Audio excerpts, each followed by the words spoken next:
Classificação indicativa. Livre para todos os públicos.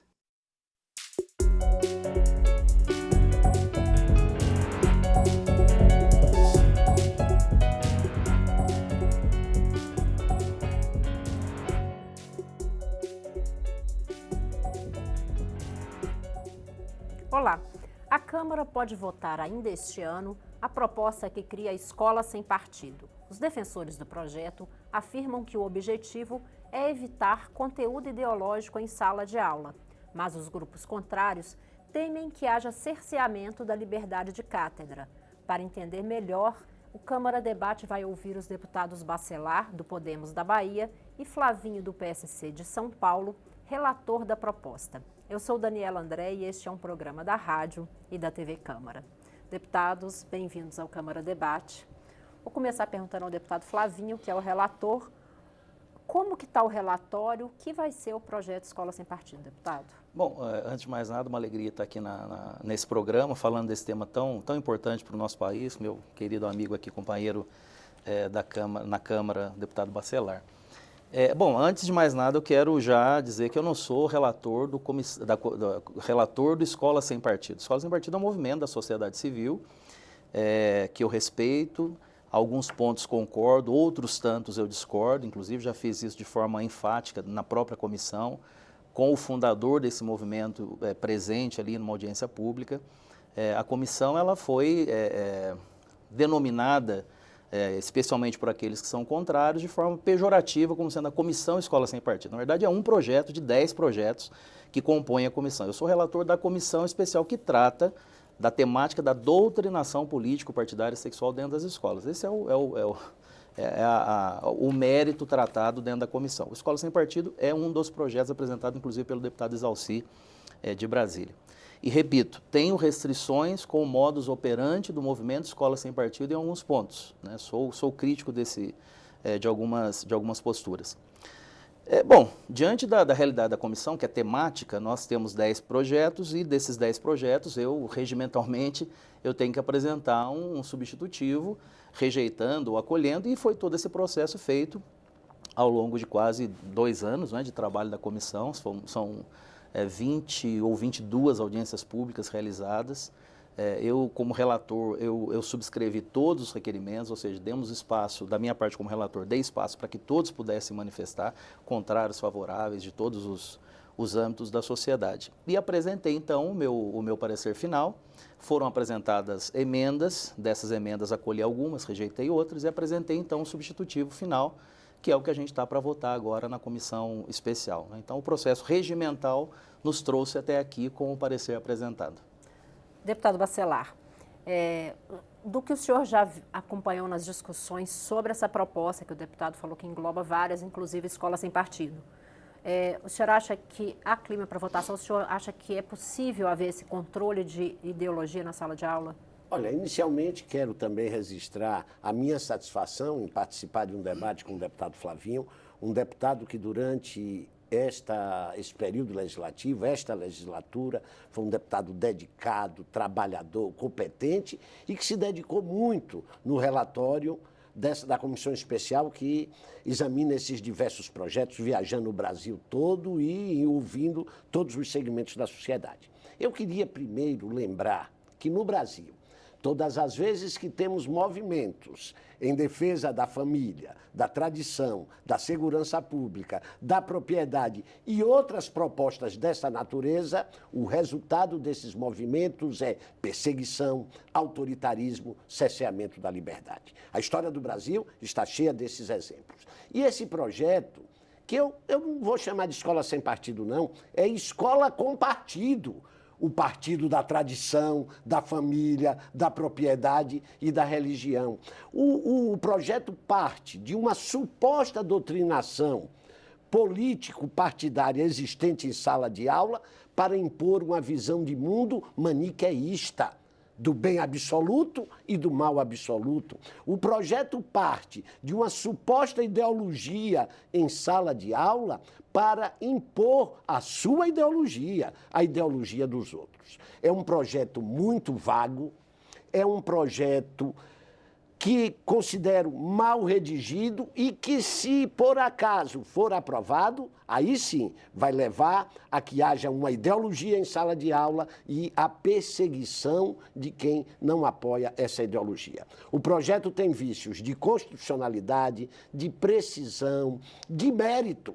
Nós não podemos aprovar um projeto que parte de suposições, de medos. Eu pergunto, quantos professores fazem doutrinação político-partidária em sala de aula? Quantos professores fazem doutrinação em sala de aula? Eu sou contra a doutrinação em sala de aula. Todos nós somos contra, mas não podemos cessear a liberdade de cátedra. Deputado Flavinho, como é que o senhor avalia essa crítica? Eu concordo em alguns pontos quando se fala do projeto apresentado de Escola Sem Partido, que nada tem a ver com o meu parecer final, o meu substitutivo. Temos aqui embasamentos constitucionais, pautados na legislação vigente. Nós não estamos inovando em nada, apenas trazendo para esse parecer, para esse substitutivo, aquilo que já existe na legislação brasileira, na Constituição. Então, o primeiro ponto é esse. Concordo em alguns pontos com relação ao projeto Escola Sem Partido apresentado pelo deputado Exalci. Porém, não é disso que trata o meu projeto, o meu substitutivo.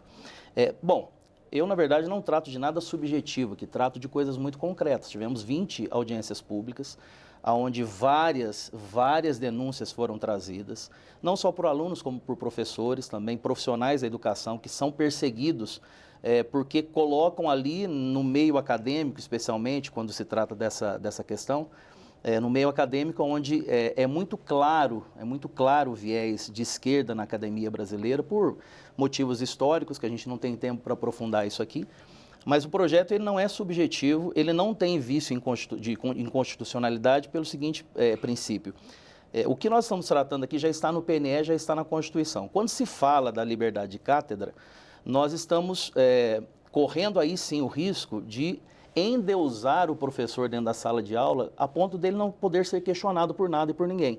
Esse é um grande problema com relação aos doutrinadores. Os professores não, eu sou um grande defensor dos professores, né, e já demonstrei isso várias vezes aqui na Câmara dos Deputados, inclusive, por exemplo, na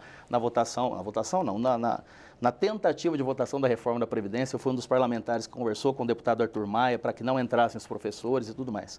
Agora, o que a gente trata nesse projeto, nessa comissão, é do doutrinador. Claro, é muito difícil, Bacelar, você ter um número... Esses casos não são casos isolados? Não está se trazendo a lei para resolver casos isolados? Os casos que aparecem, começam a aparecer, são cada vez mais crescentes, exatamente porque existia até então, a partir do momento em que começou a discussão dessa temática, alunos, pais e professores começaram a ter a coragem de mostrar o que acontecia no silêncio da sala de aula. E digo por quê? Porque nós estudamos e muitos de nós tínhamos os professores como alguém, um ser intocável, alguém que a gente admirava. Por um outro lado, os doutrinadores usam disso, o que a gente chama do público cativo dentro da sala de aula, ou seja, o aluno ele não pode sair da sala de aula, a não ser que seja uma aula de religião confessional, como diz a Constituição, aí é facultativo. Fora isso, o aluno não pode sair da sala de aula. E nós temos inúmeros, não é 1, 2, 3, 4, 5 ou 10, são inúmeros relatos, tanto nas audiências públicas, quanto de material que chegou na Comissão Escola Sem Partido e não para de chegar, exatamente que aponta para esses doutrinadores. Não é uma parcela mínima, né, do magistério que trata dessa questão de doutrinar. E veja, a questão não é tirar a ideologia. Isso é um ponto equivocado dos meus amigos da oposição.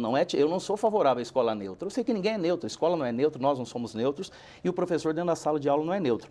O que precisa ter por parte desse doutrinador, e eu faço sempre questão de separar, e você mesmo disse que é contrário a esse doutrinador também, seja ele da esfera que for, da matiz ideológica que for, igualmente assim eu penso, esse doutrinador, ele se esquece que a sua posição pessoal, e é um direito que ele tem pela liberdade de expressão e a liberdade de cátedra, ele tem um limite, não é um direito absoluto, porque o limite da liberdade de cátedra, o limite da liberdade de ensinar, preconizado na Constituição, ele termina quando começa o direito de aprender do aluno. Então, aquele professor que acaba se transformando num doutrinador, consciente ou inconscientemente, até mesmo muitas vezes pelo próprio movimento que ele viveu dentro do seu processo de formação, chega num momento em que ele não passa para o aluno aquilo que é a matéria, que o aluno, muitas vezes, até numa escola privada, pagou para receber aquele conteúdo, e ele passa a colocar a sua opinião, a sua visão de mundo, que também não vejo nenhum problema, desde que seja a sua opinião, e fique claro para o aluno que é a sua opinião.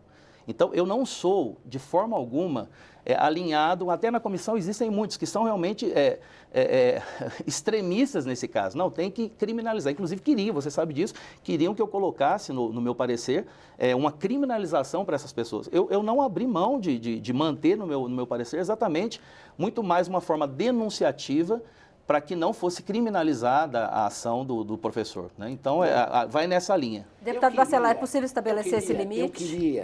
Eu queria primeiro chamar a atenção que é inconstitucional. O nosso Supremo Tribunal Federal, que é o guardião da Constituição, é caracterizado por vários dissensos internos. Para se conseguir ali uma opinião majoritária é um trabalho. Esse ano estamos cheios de exemplos disso. Essa questão é unanimidade no tribunal.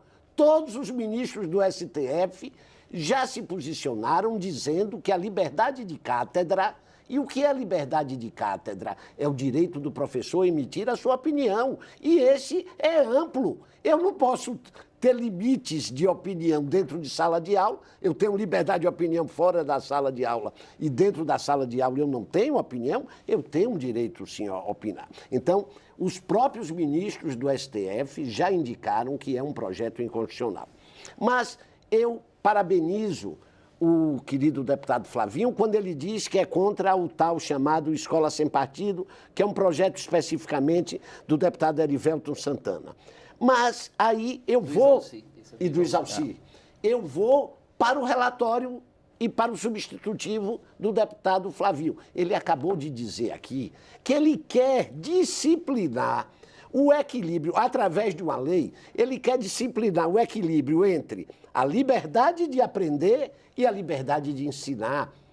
Isso é impossível se fazer através de lei, porque não são direitos antagônicos. O direito de ensinar e o direito de aprender são interrelacionados. Isso é a base da pedagogia. O que é que a pedagogia quer? A pedagogia quer dar efetividade ao conceito de ensino e de aprendizagem. Então, não é uma lei que vai disciplinar esse equilíbrio. Por quê? Porque nós temos no dia a dia, a construção, e está na lei. Por isso que também ele fere a Constituição. O conteúdo que o professor trabalha em sala de aula é um conteúdo tirado do projeto político-pedagógico da escola. O professor não fala lá o que lhe dá na cabeça e na telha. Ele fala o que está no projeto político-pedagógico da escola. E onde é formado esse projeto político-pedagógico da escola?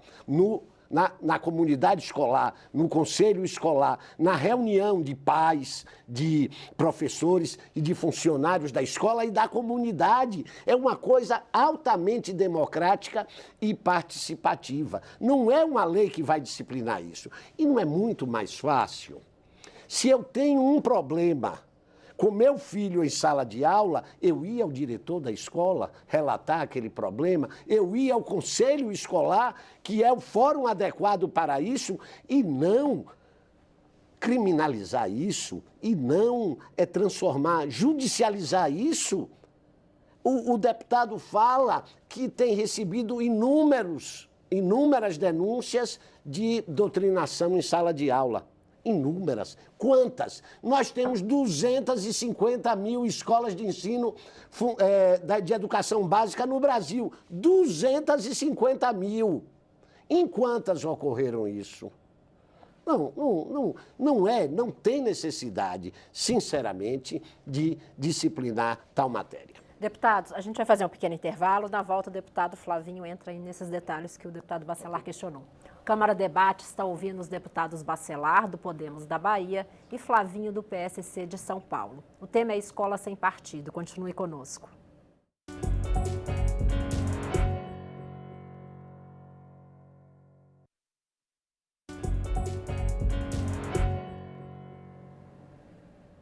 Câmara Debate está de volta. Hoje nós estamos conversando com os deputados Bacelar, do Podemos da Bahia, e Flavinho, do PSC de São Paulo. O tema é a Comissão Escola Sem Partido. O deputado Flavinho, no bloco anterior, o deputado Bacelar falava da dificuldade em se fazer essa mediação sem ferir a liberdade e de como hoje a pedagogia trata o ensino-aprendizagem como coisa única. Como que isso pode ser tratado no relatório? Bom, meu nobre amigo, ele simplificou bastante um problema que é um pouco mais denso, né? Primeiro, o que os ministros conversaram e definiram na última sessão do STF que tratou dessa questão da invasão da Polícia Federal dentro das universidades por consequência de propaganda político-partidária no momento de eleição, que é totalmente contravenção, é contra a lei, disso se tratava aquela discussão. Nada tinha que ver com o projeto Escola Sem Partido. Porque, de fato, aqui não se fere a liberdade de cátedra. Aqui se dá a possibilidade do aluno no primeiro momento. A comissão ela é denunciativa. A primeira missão que eu vejo nessa comissão é denunciar um problema, trazer à luz a um problema que ficava escondido. Ficava escondido pelo corporativismo que existe no magistério. Existe um corporativismo, como aqui na Câmara, eu já denunciei isso várias vezes. Para acrescentar uma informação no debate, o Supremo chegou a suspender 2 leis, uma estadual e uma municipal, que porque isso instituíam... é inconstitucional, mas não é pelo mérito, é pela forma, porque o Estado e o município não podem legislar sobre o que estamos legislando aqui a nível federal. Então, não foi de forma alguma, e isso o deputado sabe muito bem, não foi com relação ao mérito, mas com a forma que aquele Estado, aquele município estava tratando do projeto Escola Sem Partido especificamente, era esse projeto. Agora, o que trata na comissão não tem nada de inconstitucional, até que o Supremo diga, então, depois de aprovado o parecer, bom, se o Supremo se debruçar sobre isso, nós vamos ter um parecer do Supremo. Não é o caso ainda. Então, me desculpe, meu amigo, mas eu tenho que discordar já nesse ponto. Segundo, existe um corporativismo muito grande no magistério brasileiro. A gente sabe disso. Nas secretarias de ensino, delegacias de ensino, conselhos de escola, coordenadores pedagógicos, existe infelizmente, isso é terrível na administração pública brasileira, não é só do magistério, não é só aqui na Câmara, eu já denunciei várias vezes esse corporativismo, essa blindagem que existe dentro da Câmara, e assim é no Senado, assim em outros setores. Isso dificulta que um processo ético, por exemplo, contra aquele servidor público, que infelizmente, inclusive, não tem um código de ética definido, esse projeto pode ajudar nesse sentido, de que o magistério tenha um código de ética definido para se pautar, porque não pode ficar solto. Outras áreas da administração pública e áreas profissionais têm o seu código de ética e volto a dizer, se endeusa o professor, se transforma a escola e a universidade num templo intocável, como se nada de ruim acontecesse dentro daquele ambiente. Nós vimos essa semana passada, aqui em Brasília, um estudante que foi assassinado no campus, numa festa dentro do campus da UNB. Isso não é 1, 2, 3 vezes que acontece. É droga, estupro, é uma série de situações. Isso fica sempre fechado ali naquele ambiente. Não é diferente com a doutrinação. A doutrinação político, partidária, ideológica, sexual, ela também fica, infelizmente, muitas vezes amarrada naquele ambiente e o aluno se vê muitas vezes ali preso àquela situação e não consegue avançar, não consegue fazer com que alguém olhe para ele, que é sim, é a parte mais vulnerável do processo educativo, não é o professor, por mais que o professor hoje a gente sabe que muitas vezes apanha em sala de aula, tem um salário ridículo diante da realidade do Brasil, tem uma estrutura péssima de trabalho e eu sou favorável que tudo isso mude. Porém, a parte mais vulnerável no ensino é o aluno. Então, o projeto, nesse sentido, ele vai, primeiro, denunciar essa situação, que é o que a gente está fazendo. A gente está tratando de uma situação aqui em outros meios. Então, é um problema que foi trazido à luz e está sendo discutido, está sendo tratado. Segundo, ele visa proteger, de fato, a parte vulnerável do processo educativo, que é o aluno. E terceiro, de forma alguma ele fere legislação e fere a Constituição, porque ele parte exatamente dos pressupostos constitucionais e legais que estão vigentes no Brasil. E de forma alguma quer se dissociar aqui o processo educativo. De fato, ele acontece junto, porém, ele é rompido quando você não tem ali um professor ético que busca sim cooptar aquele aluno para sua linha ideológica, seja ela religiosa, partidária, enfim, sexual, seja a linha ideológica que for. Não é possível que isso continue acontecendo nas escolas brasileiras. Deputado Bacelar, como equilibrar isso para evitar que corporativismo ou qualquer outro jogo de interesses impeça a avaliação de situações fora da legislação? Primeiro, que realmente o STF ainda não analisou a lei, porque é um projeto. O STF se pronuncia sobre casos concretos e se pronunciou sobre leis municipais inconstitucionais, porque ferem a competência da União para legislar nessa matéria, conforme o deputado disse, mas mandou os recados, porque no voto de pelo menos 8 ministros está lá o recado para o escola com partido. Está lá o recado que fere a liberdade de cátedra. Vamos aqui para o chão da escola. Todo mundo defende a pluralidade de ideias. A escola não é uma fábrica de robôs. A escola, inclusive, eu trato daqui a pouco outro problema do instituto, do substitutivo, que é a prevalência de valores familiares sobre os valores da educação formal. Isso não existe. Mas, olhe bem, todos nós defendemos a pluralidade de ideias. Sabe como é que a pluralidade de ideias se dá na escola? É pelo conjunto de disciplinas, é pelo conjunto de professores, é pela carga horária anual. A pluralidade não se dá por um professor, não se dá por uma disciplina. Um professor até pode, de forma errônea, ser doutrinador, ser tendente a determinada ideologia, mas um conjunto de professores, não. E é isso que dá pluralidade e que dá liberdade. Ou então, nós vamos começar a enxergar fantasmas, porque uma escola média no Brasil, de porte médio, tem cerca de 30 professores. Eu vou dizer que aqueles 30 professores são subversivos, que aquilo é... Não, claro, mas é para eu mostrar, sim, que a pluralidade não vem de um professor, vem do conjunto. Claro.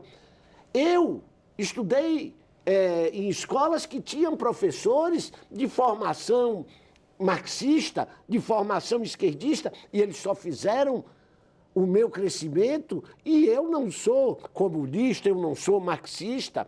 Meu filho, meus sobrinhos estudam e estudaram em escolas de classe média que têm professores com orientação esquerdista. Mas um professor, o conjunto da escola não, é da pluralidade. E é isso que faz que a educação seja libertadora, que a educação forme cidadãos. É a pluralidade, é o conjunto e não a individualidade, conforme os projetos de lei e os substitutivos caminham. Então nós vamos ter cartazes dizendo não, não, não, não, porque o cartaz que o substitutivo apresenta é uma lista de não. E escola não é ambiente para o não, a escola é um ambiente para o sim, para a diversidade, para as diversas ideias antagônicas. Então nós vamos ter, aqui vou entrar no estúdio, vai ter um cartaz ali dizendo o que você pode ou não pode fazer. Aí eu vou no plenário da Câmara, vai ter lá um cartaz dizendo o que deputado pode ou não pode fazer. Eu vou entrar numa clínica médica, vai estar atrás do médico o que ele pode ou não pode fazer? Não. E essa lista, inclusive, é simplista, é inibidora, é perseguidora. Ela quer, sim, colocar uma mordaça no professor. E quem conhece uma sala de aula, empoderar aluno, tirando o poder do professor, não dá certo, nem na Finlândia. Deputados, a gente está caminhando para o final do nosso tempo, então eu vou fazer uma última pergunta e pedir para os senhores fazerem suas considerações finais também em um minutinho. Deputado Flavinho, você acha que é possível mexer nessa lista? É possível ainda ter alguma mudança no substitutivo? Não, porque está realmente alinhado com o problema que nós temos no Brasil. Concordo com o deputado Bacelar, sou favorável à pluralidade, não é o que tem acontecido no país. Se você pegar a prova do Enem, por exemplo, está aqui, não foi eu que fiz, meu filho fez a prova do Enem, está aqui. Se você ler de cabo a rabo, é profundamente ideológica, marxista. E aqui, por exemplo, eu não vou nem falar do artigo que falava de LGBT, de linguagem LGBT, como se tivesse alguma pertinência para a formação do aluno. Mas eu vou na questão 23, por exemplo, que fala de algo muito, muito importante, é o que trata o projeto aqui. Por exemplo, uma fala da diretora-geral da ONU para a Educação, Ciência e Cultura, a Unesco, a Audrey Azoulay. Ela diz no finalzinho aqui, isso está na prova do Enem, segundo ela, essa senhora, esse processo precisa começar quanto antes nas carteiras das escolas. Diante disso, a Unesco lidera a educação em direitos humanos para assegurar que todas as meninas e meninos saibam seus direitos e os direitos dos outros. Os que são contrários ao projeto Escola Sem Partido querem que os alunos não tenham seus direitos para não serem empoderados. Os que são da oposição, nesse caso, eles querem empoderar a mulher, querem empoderar o negro, querem empoderar os LGBTs, mas não querem empoderar o aluno dentro da sala de aula, ou seja, o aluno saber dos seus direitos. Ele tem o direito a ter uma educação plural, que todos os professores possam trazer os seus conteúdos, porém sem ser doutrinado dentro da escola de aula. Então, sim, eu acredito que esse projeto ele tem pertinência, ele não é inconstitucional e ele não fere a legislação vigente. Ele vai combater esses doutrinadores, sem tocar em nada os professores que são éticos e que precisam de fato receber toda a nossa valorização e o nosso apoio nessa casa. Porém, não é disso que trata. O projeto trata dos doutrinadores e é esses que nós temos que combater. Deputado, 1 minuto para suas Bem considerações rápido finais. Dizer que essa prova do Enem de um ministério do presidente Michel Temer, que não tem nada de socialista, não tem nada de esquerdista, foi uma das grandes provas do Enem. Uma prova aberta, diversa, apoiada por todos os grandes educadores brasileiros. Segundo, valor familiar em casa. Educação formal não se subordina à educação familiar. Educação familiar trata de princípios morais e de virtude, e de religião. A educação escolar trata do conhecimento científico, da socialização, e isso não pode estar limitado em lei. Estamos no mês da consciência negra, o Novembro Negro. Imagine, se eu for optar pela supremacia dos valores familiares sobre os valores escolares, eu não vou poder falar da ancestralidade africana, eu não vou poder falar da mitologia africana, dos orixás, porque isso fere a orientação que uma família neopentecostal deu em casa. Isso é conhecimento, isso é científico e a educação é isso, é libertar, é tirar você de si, inclusive colocando você em respeito à posição contrária à posição do outro. Deputados, obrigada pela participação. Obrigado. Câmara Debate termina aqui. O programa é uma produção conjunta da Rádio e da TV Câmara. Eu sou Daniela André e conversei sobre escola sem partido com os deputados Bacelar, do Podemos da Bahia, e Flavinho, do PSC de São Paulo, relator da proposta. Você pode assistir a todos os debates em nossa página na internet ou no YouTube. E você também pode opinar sobre este e muitos outros temas. Entre no site edemocracia.câmara.leg.br e participe das discussões. Obrigada pela audiência e até o próximo programa.